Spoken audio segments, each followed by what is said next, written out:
목사인 제가 부끄러운 고백을 하나 하겠습니다. 신학교를 다닐 때 요한복음을 처음 읽으면서 사실 많이 막막했습니다. 태초에 말씀이 계시니라부터 시작해서 내가 곧 길이요 진리요 생명이니 같은 깊은 말씀들이 머리로는 이해가 되는데 마음으로는 잘 닿지 않았던 거죠.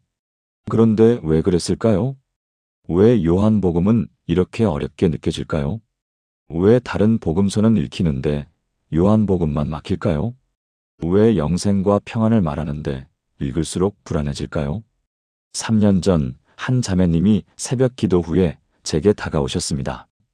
70대 중반의 김순자 자매님이셨는데요. 목사님, 저 요한복음 다 읽었는데 하나도 모르겠어요. 그냥 글자만 읽은 것 같아요. 떨리는 목소리로 말씀하시는데 그 순간 제 신학교 시절이 떠올랐습니다. 자매님은 계속 말씀하셨습니다. 남편도 떠나고 자식들도 바쁘다고 전화도 안 하고 혼자 사는데 밤마다 불안해서 잠을 못 자요. 성경 읽으면 평안해진다고 해서 요한복음을 읽었는데 더 답답해요. 그때 깨달았습니다. 많은 분들이 요한복음을 이렇게 생각하신다는 것을요. 많은 사람들이 이렇게 생각합니다.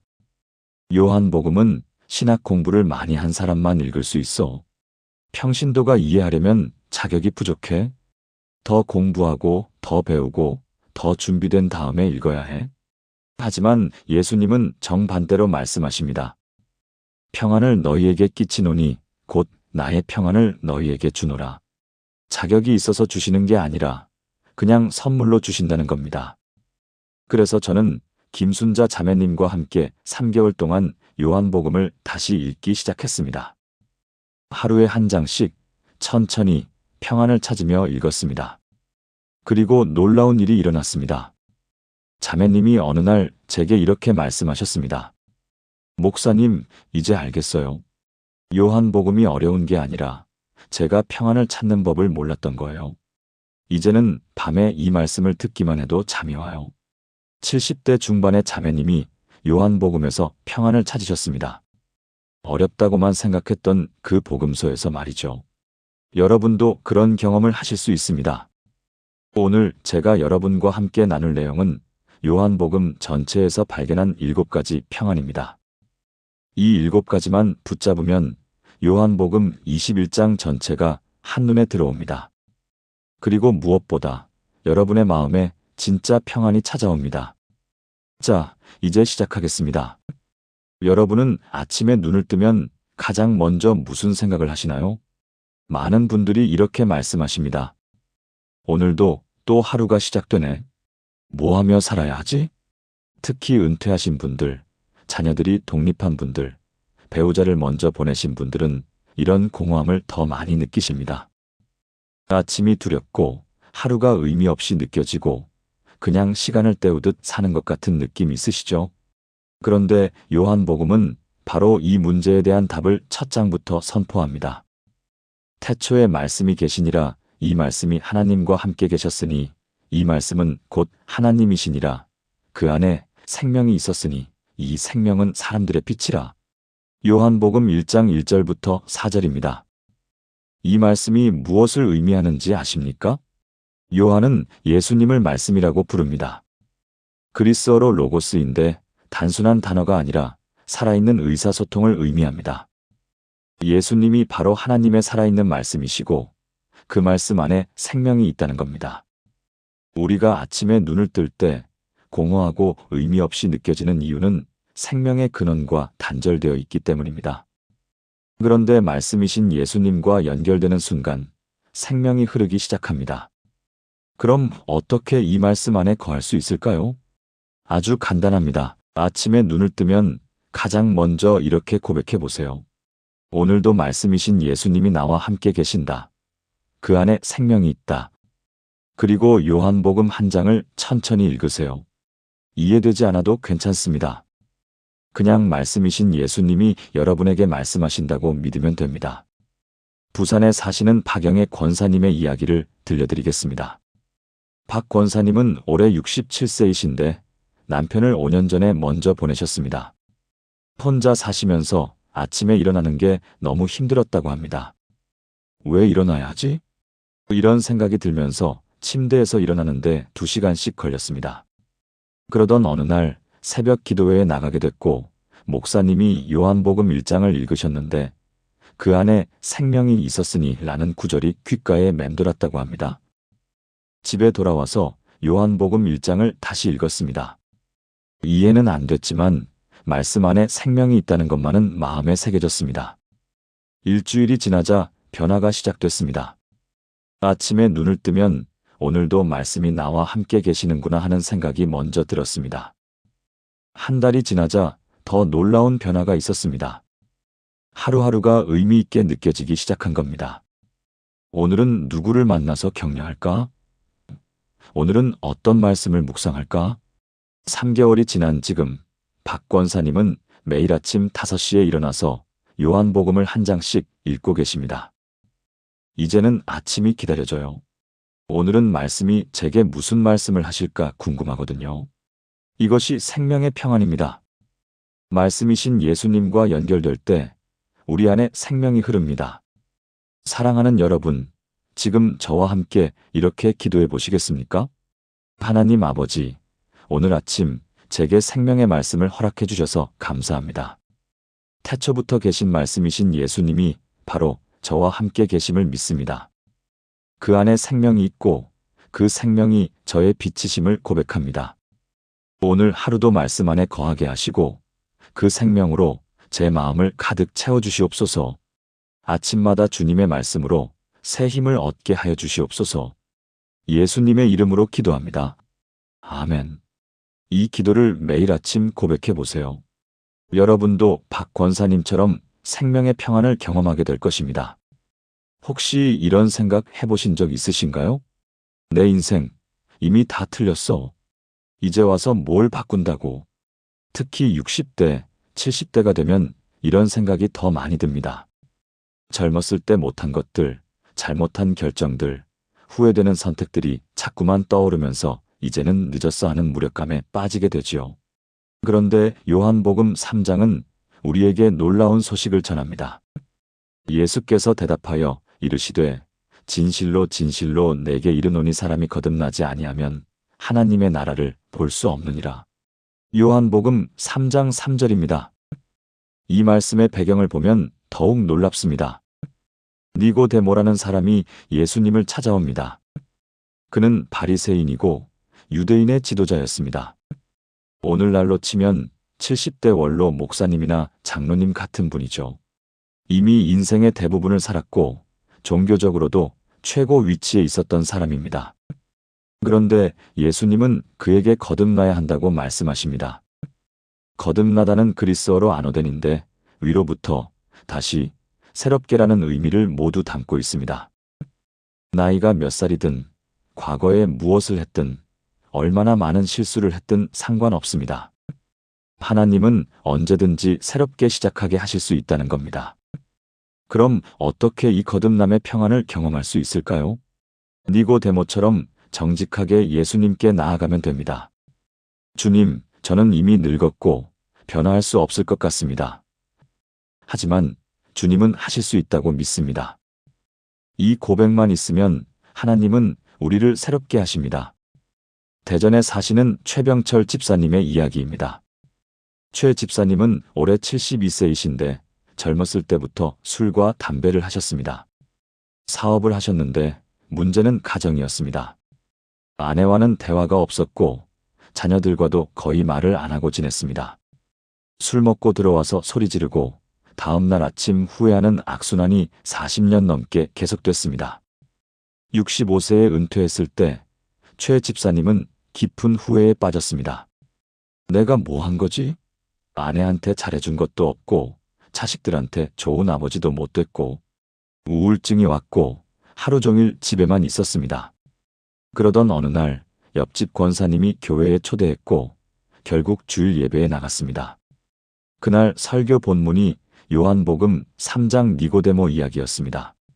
나이가 많아도 괜찮습니다. 하나님은 여러분을 새롭게 하실 수 있습니다.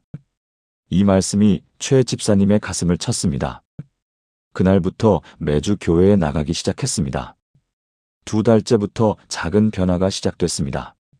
어느 날 아침 술을 마시지 않고 하루를 보냈습니다. 3개월째 새벽 기도회에 나가기 시작했고 요한복음을 읽기 시작했습니다. 6개월이 지난 어느 날 최 집사님은 아내에게 처음으로 이렇게 말했습니다. 여보, 미안해.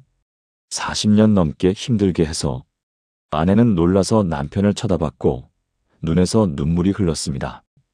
1년이 지난 지금 최 집사님은 완전히 다른 사람이 되었습니다. 매일 새벽 기도에 나가고 아내에게 따뜻한 말을 건네고 자녀들에게 전화해서 안부를 물어봅니다.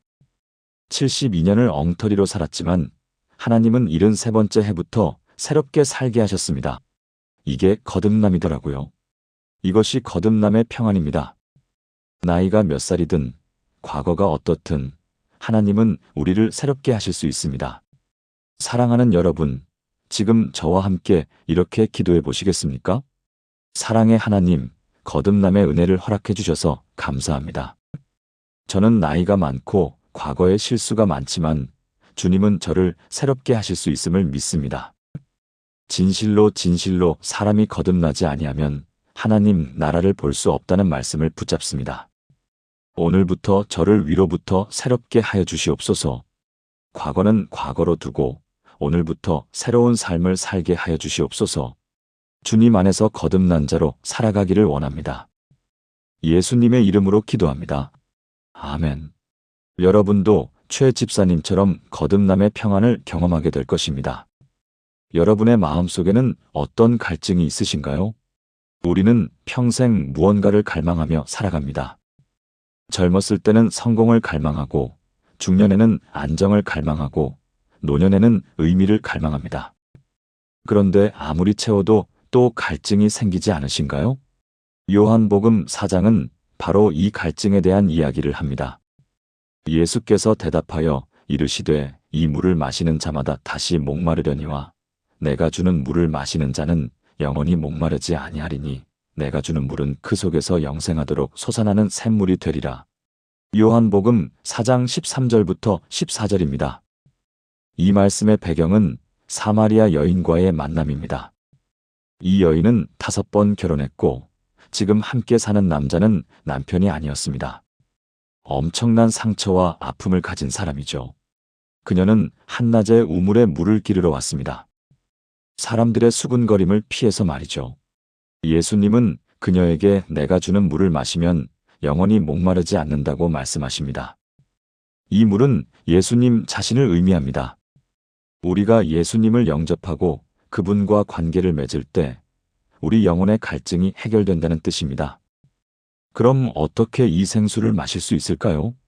사마리아 여인처럼 정직하게 자신의 갈증을 인정하고 예수님께 그 물을 제게 주소서라고 구하면 됩니다. 서울에 사시는 이경숙 자매님의 이야기입니다.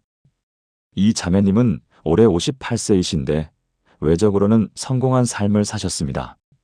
남편은 대기업 임원이고 두 자녀는 명문대를 나와서 좋은 직장에 다니고 강남에 아파트도 있습니다. 하지만 마음속에는 늘 공허함이 있었습니다. 나는 왜 이렇게 채워지지 않을까? 이 자매님은 이 공허함을 채우기 위해 요가, 독서 모임, 자원봉사 등 여러 가지를 시도했습니다. 하지만 집에 돌아오면 여전히 마음이 비어 있었습니다. 그러던 중 교회에서 요한복음 통독 모임이 있다는 공지를 보고 신청했습니다. 첫 모임에서 요한복음 4장을 읽었는데 사마리아 여인 이야기가 마음을 찔렀습니다. 5 남편이 있었다는 건 계속 뭔가를 찾았다는 거잖아요. 저도 그래요. 모임 리더가 물었습니다. 자매님, 그럼 진짜 갈증이 뭔가요? 이 자매님은 한참을 생각하다가 울면서 대답했습니다. 저는 사랑받고 싶어요. 진짜로 사랑받고 싶어요. 그날부터 매일 아침 요한복음 4장을 읽기 시작했습니다. 내가 주는 물을 마시는 자는 영원히 목마르지 아니하리니. 이 말씀을 붙잡고 기도했습니다. 예수님, 제게 그 물을 주세요. 한 달이 지나자 달라지기 시작했습니다. 아침에 기도할 때 마음이 따뜻해지는 느낌이 들었습니다. 아, 하나님이 나를 사랑하시는구나. 남편이 바빠서 대화를 못해도 자녀들이 안 와도 괜찮아졌습니다. 왜냐하면 예수님이 자신을 진짜로 사랑하신다는 확신이 생겼기 때문입니다.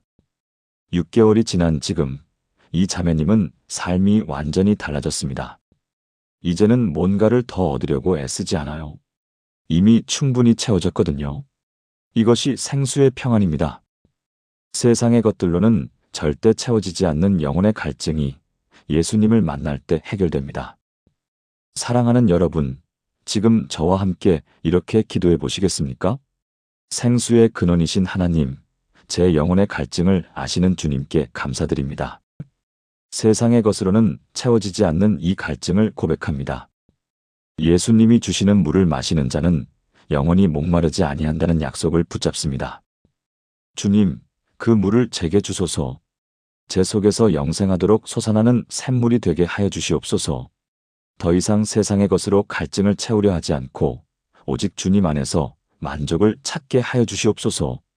예수님의 이름으로 기도합니다. 아멘. 여러분도 이 자매님처럼 생수의 평안을 경험하게 될 것입니다. 밤에 잠들기 전 어떤 생각을 하시나요? 많은 분들이 걱정으로 잠을 설친다고 합니다. 내일 병원 검사 결과가 어떻게 나올까? 자녀들은 잘 살고 있을까? 특히 혼자 사시는 분들은 밤이 되면 더 불안하다고 하십니다. 누가 나를 지켜주지? 그런데 요한복음 10장은 우리에게 놀라운 위로를 줍니다. 나는 선한 목자라 선한 목자는 양들을 위하여 목숨을 버리거니와 나는 선한 목자요. 내 양을 알고 양도 나를 아는 것이 아버지께서 나를 아시고 내가 아버지를 아는 것 같으니 나는 양을 위하여 목숨을 버리노라. 요한복음 10장 11절, 14절부터 15절입니다. 예수님은 자신을 선한 목자라고 소개하십니다. 당시 이스라엘에서 목자는 24시간 양들과 함께 지내면서 풀 있는 곳으로 인도하고 위험으로부터 보호하고 길 잃은 양을 찾아오고 아픈 양을 돌봤습니다. 예수님이 우리의 목자라는 것은 그분이 우리를 24시간 돌보신다는 뜻입니다. 우리가 자는 동안에도 불안해하는 밤에도 혼자라고 느끼는 순간에도 예수님은 우리 곁에 계십니다. 그리고 무엇보다 선한 목자는 양을 위해 목숨을 버립니다. 예수님은 실제로 우리를 위해 십자가에서 목숨을 버리셨습니다. 그럼 어떻게 이 선한 목자의 평안을 경험할 수 있을까요? 목자의 음성을 듣고 따르면 됩니다. 전주에 사시는 김옥분 권사님의 이야기입니다. 김 권사님은 올해 74세이신데 남편을 7년 전에 먼저 보내시고 혼자 사십니다. 자녀는 딸 하나인데 미국에서 살고 있어서 1년에 한 번 정도만 볼 수 있습니다. 문제는 밤이었습니다. 저녁 8시만 되면 불안감이 몰려왔습니다. 오늘 밤에 무슨 일이 생기면 어떡하지? 심장이 두근거리고 숨이 가빠지고 잠을 잘 수가 없었습니다. 병원에서 검사를 받아봤지만 특별한 병은 없었고 의사는 불안장애라고 했습니다. 약을 처방받아 먹었지만 근본적인 해결은 안 됐습니다. 그러던 어느 날 교회에서 요한복음 통독 프로그램을 시작한다는 공지를 받습니다. 매일 저녁 8시에 온라인으로 요한복음 한 장씩 함께 읽고 나눕니다. 저녁 8시면 가장 불안한 시간인데 망설이다가 신청했습니다. 첫날 저녁 8시 온라인 모임에 들어갔고 목사님이 요한복음 10장을 읽기 시작했습니다.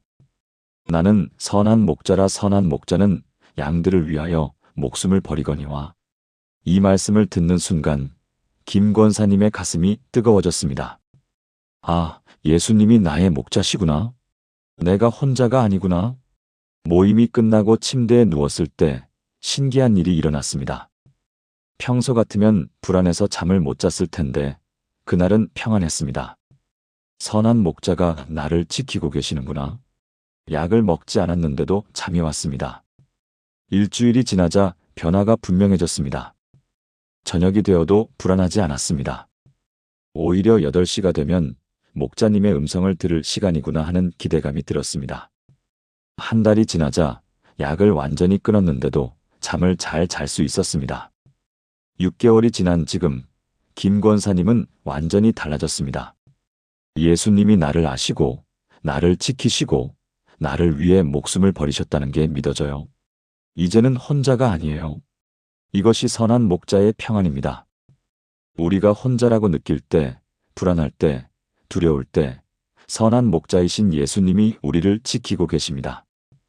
사랑하는 여러분, 지금 저와 함께 이렇게 기도해 보시겠습니까? 선한 목자이신 예수님, 저를 양으로 삼아주셔서 감사합니다. 주님은 선한 목자요. 선한 목자는 양들을 위하여 목숨을 버리심을 고백합니다. 주님이 저를 아시고 저도 주님을 압니다. 밤에도 낮에도 언제나 저를 지키시고 인도하시는 주님을 신뢰합니다. 불안과 두려움 대신 주님의 평안이 저를 가득 채우게 하여 주시옵소서. 저는 주님의 양이며 주님은 저의 목자이십니다. 예수님의 이름으로 기도합니다. 아멘. 여러분도 김 권사님처럼 선한 목자의 평안을 경험하게 될 것입니다. 죽음에 대해 생각해 보신 적 있으신가요? 나이가 들수록 죽음은 더 이상 먼 이야기가 아닙니다. 친구가 세상을 떠나고 동창이 암 진단을 받고 배우자가 먼저 가고 이제 내 차례가 올 것 같은 두려움이 밀려옵니다. 죽으면 다 끝인가? 정말 천국이 있을까? 그런데 요한복음 11장은 우리에게 가장 확실한 답을 줍니다. 예수께서 이르시되 나는 부활이요 생명이니 나를 믿는 자는 죽어도 살겠고 무릇 살아서 나를 믿는 자는 영원히 죽지 아니하리니 이것을 내가 믿느냐? 요한복음 11장 25절부터 26절입니다.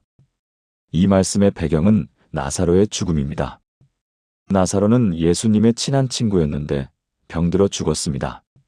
장례를 치르고 무덤에 묻힌 지 4일이 지났습니다. 당시 유대인들은 사람이 죽으면 3일까지는 영혼이 몸 주변에 머물다가 4일째 완전히 떠난다고 믿었습니다. 그러니까 나사로는 완전히 돌이킬 수 없이 죽은 상태였던 겁니다. 그런데 예수님은 나사로의 누이 마르다에게 이렇게 말씀하십니다. 나는 부활이요 생명이니. 그리고 실제로 무덤에 가서 나사로를 살리십니다. 이것이 무엇을 의미합니까? 예수님이 죽음보다 강하시다는 겁니다. 죽음은 끝이 아니라 예수님을 믿는 자에게는 새로운 시작이라는 겁니다. 그럼 어떻게 이 부활의 평안을 경험할 수 있을까요? 예수님께서 물으신 그 질문에 답하면 됩니다. 이것을 내가 믿느냐? 예, 주님 믿습니다. 주님은 부활이요 생명이십니다.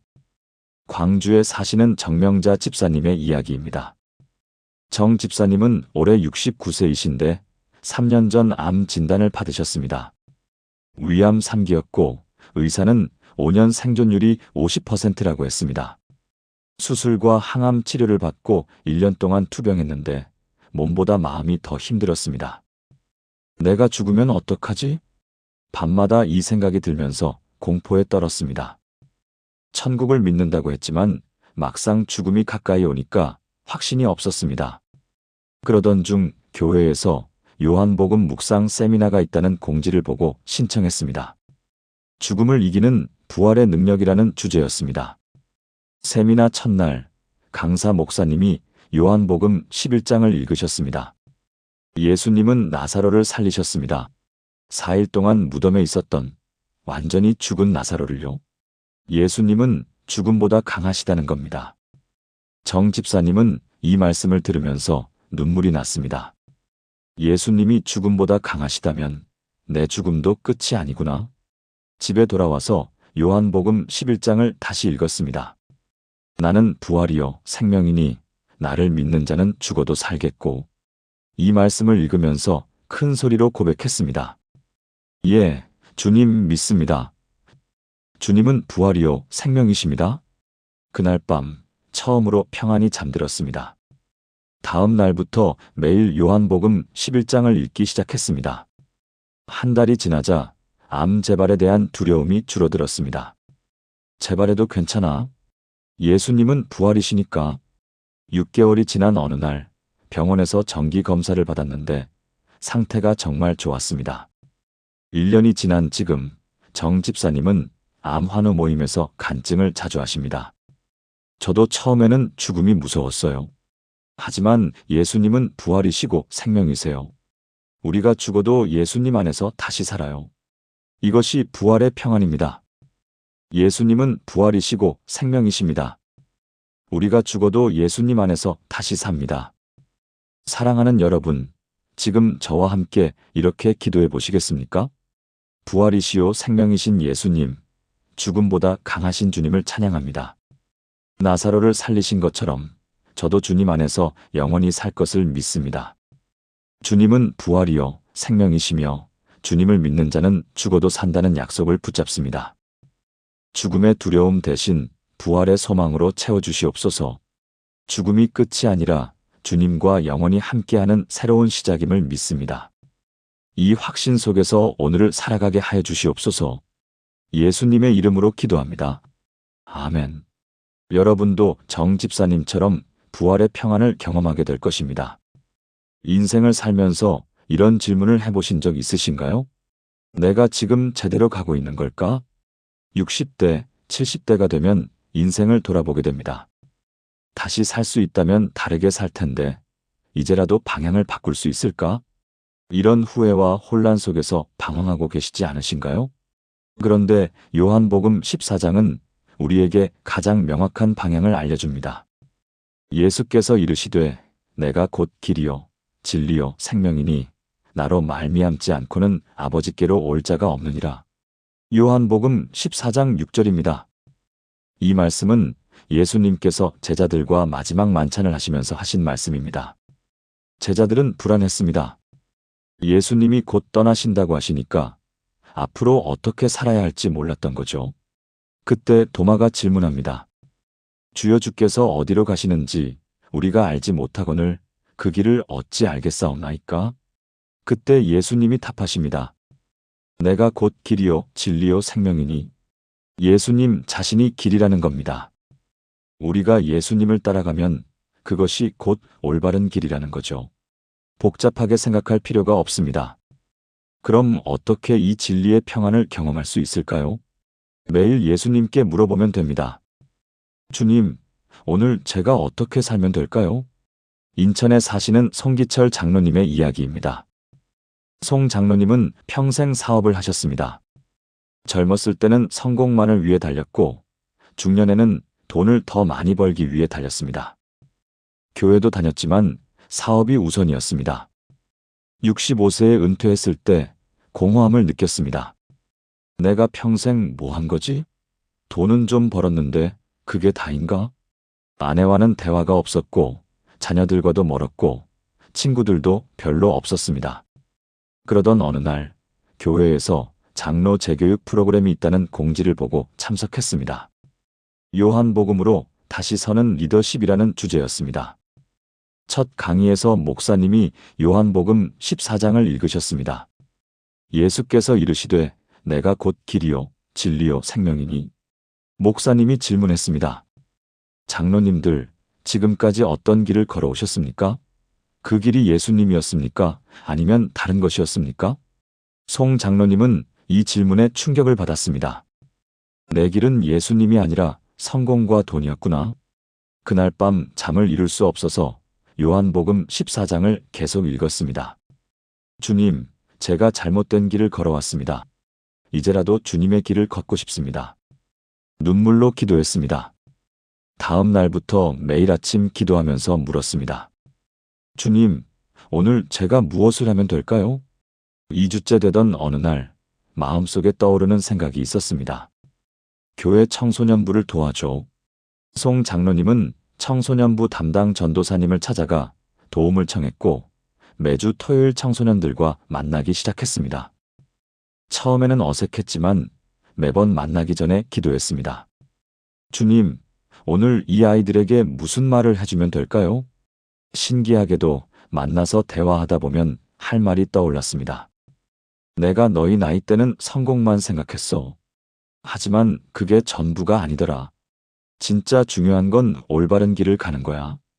예수님이 곧 길이시거든. 6개월이 지나자 청소년들이 송 장로님을 인생 멘토라고 부르기 시작했습니다. 1년이 지난 지금 송 장로님은 이렇게 말합니다. 제 인생이 이제야 제대로 가고 있는 것 같아요. 예수님을 따라가니까요. 이것이 진리의 평안입니다. 예수님이 곧 길이고 진리이고 생명입니다. 우리가 예수님을 따라가면 절대 길을 잃지 않습니다. 사랑하는 여러분, 지금 저와 함께 이렇게 기도해 보시겠습니까? 길이시요, 진리시요, 생명이신 예수님, 제 인생의 모든 길을 주관하시는 주님을 찬양합니다. 주님은 길이시며 주님을 따라가는 것이 유일한 올바른 길임을 고백합니다. 과거에 잘못된 길을 걸었다 해도 오늘부터 주님의 길을 걷게 하여 주시옵소서. 매일 아침 주님께 여쭙고 주님의 음성을 듣고 주님이 인도하시는 대로 살아가게 하여 주시옵소서. 제 삶이 주님 안에서 의미 있고 가치 있는 삶이 되게 하여 주시옵소서. 주님이 곧 길이심을 믿고 신뢰합니다. 예수님의 이름으로 기도합니다. 아멘. 여러분도 송 장로님처럼 진리의 평안을 경험하게 될 것입니다. 인생에서 가장 큰 후회가 무엇인가요? 많은 분들이 실패한 것, 잘못한 것, 돌이킬 수 없는 것을 후회하신다고 합니다. 특히 믿음의 길을 걷다가 넘어진 경험이 있으신 분들은 더욱 그렇습니다. 나는 이미 실격자야. 하나님이 나를 다시 쓰실 리 없어. 이런 좌절감 속에서 포기하고 사시지는 않으신가요? 그런데 요한복음 21장은 우리에게 가장 놀라운 회복의 이야기를 들려줍니다. 세 번째 이르시되 요한의 아들 시몬아 내가 나를 사랑하느냐 하시니 베드로가 근심하여 이르되 주님, 주님께서 모든 것을 아시니 제가 주님을 사랑하는 것을 주님께서 아십니다. 예수께서 이르시되 내 양을 먹이라. 요한복음 21장 17절입니다. 이 장면은 부활하신 예수님과 베드로의 마지막 만남입니다. 베드로를 기억하시나요? 예수님의 수제자였고 주님을 위해 목숨을 버리겠다고 큰 소리쳤던 사람입니다. 그런데 예수님이 잡히시자 3번이나 나는 그 사람을 모른다고 부인했습니다. 그 후 베드로는 엄청난 죄책감에 빠졌을 겁니다. 나는 끝났어. 주님을 배신했어. 그래서 원래 직업이었던 고기잡이로 돌아갔습니다. 그런데 부활하신 예수님이 베드로를 찾아오십니다. 그리고 3번 물으십니다.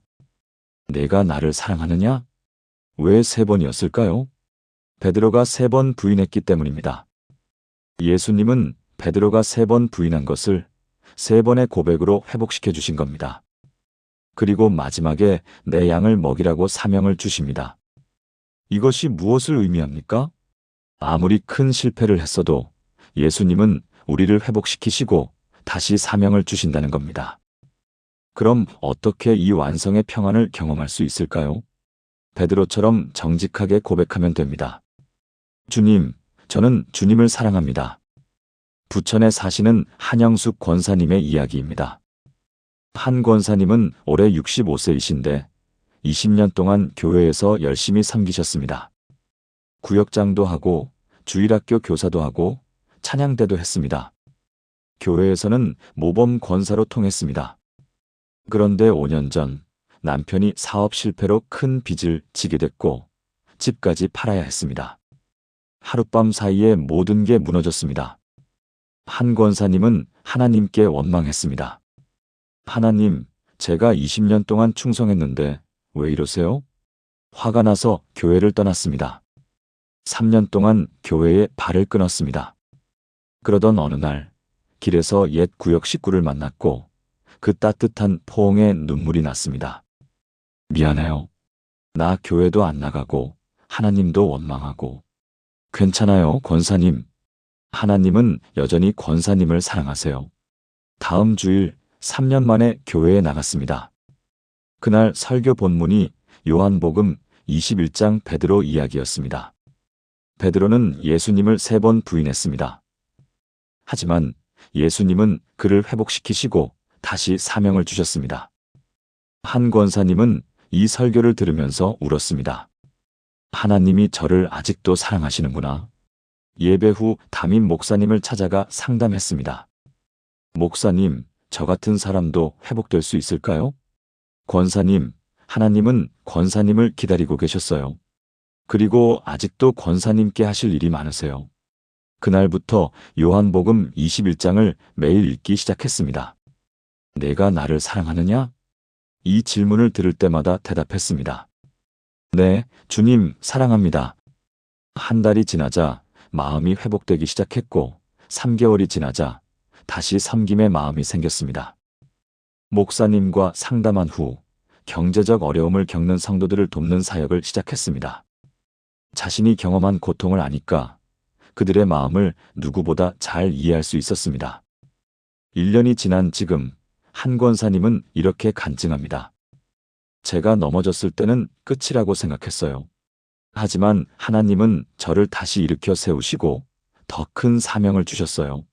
이제는 제 실패가 다른 사람들을 돕는 도구가 됐어요. 이것이 완성의 평안입니다. 우리가 아무리 크게 넘어져도 예수님은 우리를 회복시키십니다. 그리고 다시 사명을 주십니다. 사랑하는 여러분, 지금 저와 함께 이렇게 기도해 보시겠습니까? 회복의 주님, 넘어진 저를 다시 일으켜 세워주시는 은혜에 감사드립니다. 베드로에게 3번 물으신 것처럼 저에게도 물어주십시오. 내가 나를 사랑하느냐고. 주님, 제가 주님을 사랑한다고 고백합니다. 실패와 좌절 속에서도 주님을 사랑합니다. 저를 회복시키시고 다시 사명을 주시옵소서. 제 연약함과 실패가 다른 이들을 돕는 도구가 되게 하여 주시옵소서. 주님 안에서 완성되는 삶을 살게 하여 주시옵소서. 예수님의 이름으로 기도합니다. 아멘. 여러분도 한 권사님처럼 완성의 평안을 경험하게 될 것입니다. 사랑하는 여러분, 지금까지 요한복음에서 발견한 7가지 평안을 함께 나누었습니다. 이제 이 모든 것을 하나의 기도로 드리겠습니다. 함께 기도하시겠습니까? 전능하신 하나님 아버지, 오늘 이 시간 요한복음을 통해 주신 7가지 평안의 약속을 감사드립니다. 말씀 안에 생명이 있어 아침마다 새 힘을 주시고 나이와 과거를 넘어 거듭나게 하시며 영혼의 갈증을 영원한 생수로 채우시고 선한 목자로 밤낮으로 지키시며 부활의 소망으로 죽음의 두려움을 이기게 하시고 길이요 진리요 생명 되셔서 방향을 잃지 않게 하시며 넘어진 자를 회복시키시고 다시 사명을 주시는 주님을 찬양합니다. 저는 고백합니다. 태초부터 계신 말씀이신 예수님이 저와 함께 계시며 그 안에 생명이 있습니다. 나이가 많고 과거에 실수가 많아도 주님은 저를 위로부터 새롭게 하실 수 있습니다. 주님이 주시는 생수를 마시는 자는 영원히 목마르지 아니하며 그 속에서 영생하도록 솟아나는 샘물이 됩니다. 주님은 선한 목자시요 선한 목자는 양들을 위하여 목숨을 버리셨습니다. 주님은 부활이요 생명이시니 저를 믿는 자는 죽어도 삽니다. 주님은 길이요 진리요 생명이시니 주님으로 말미암지 않고는 아버지께로 올 자가 없습니다. 주님은 저를 회복시키시고 주님의 양을 먹이라는 사명을 주십니다. 오늘부터 저와 제 가족이 이 7가지 평안 안에서 살아가게 하여 주시옵소서. 매일 아침 말씀으로 생명을 얻고 매일 거듭나는 은혜를 경험하며 영혼의 갈증을 주님으로 채우고 선한 목자의 보호 아래 평안히 쉬며 부활의 소망으로 담대히 살고 주님이 인도하시는 길을 따라 걸으며 넘어져도 다시 일어나 사명을 감당하게 하여 주시옵소서. 불안 대신 평안을, 절망 대신 소망을, 두려움 대신 확신을, 방황 대신 방향을, 좌절 대신 회복을 주시옵소서. 요한복음의 이 놀라운 평안이 저희의 일상이 되게 하시고 저희 가정과 교회와 삶의 모든 영역에 흘러가게 하여 주시옵소서. 이 평안을 경험한 저희가 다른 이들에게도 이 평안을 전하는 통로가 되게 하여 주시옵소서. 살아계신 예수 그리스도의 이름으로 기도합니다. 아멘. 오늘 우리는 요한복음 전체를 관통하는 7가지 평안을 함께 나누었습니다. 첫째, 생명의 평안은 말씀 안에 거할 때 아침이 기대되고 하루가 의미 있게 변화됩니다. 둘째, 거듭남의 평안은 나이와 과거를 넘어 언제든 새롭게 시작할 수 있습니다. 셋째, 생수의 평안은 영혼의 갈증이 예수님 안에서 해결됩니다. 넷째, 선한 목자의 평안은 밤의 불안 속에서도 우리를 지키십니다. 다섯째, 부활의 평안은 죽음조차 끝이 아니라 영원한 생명으로 가는 문입니다. 여섯째, 진리의 평안은 예수님이 곧 길이시며 그분을 따라가면 절대 방향을 잃지 않습니다. 일곱째, 완성의 평안은 넘어진 우리를 회복시키시고 다시 사명을 주십니다. 이 7가지가 바로 요한복음이 우리에게 주는 평안입니다. 이제 여러분은 요한복음을 어렵게 보지 않으셔도 됩니다. 이 7가지만 기억하시면 요한복음 21장 전체가 한눈에 들어옵니다.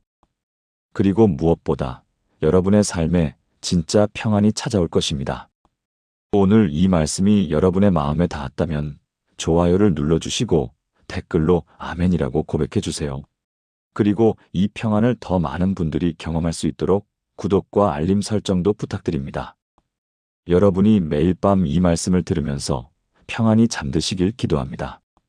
자면서 그저 듣기만 해도 요한복음의 평안이 여러분의 마음에 스며들 것입니다.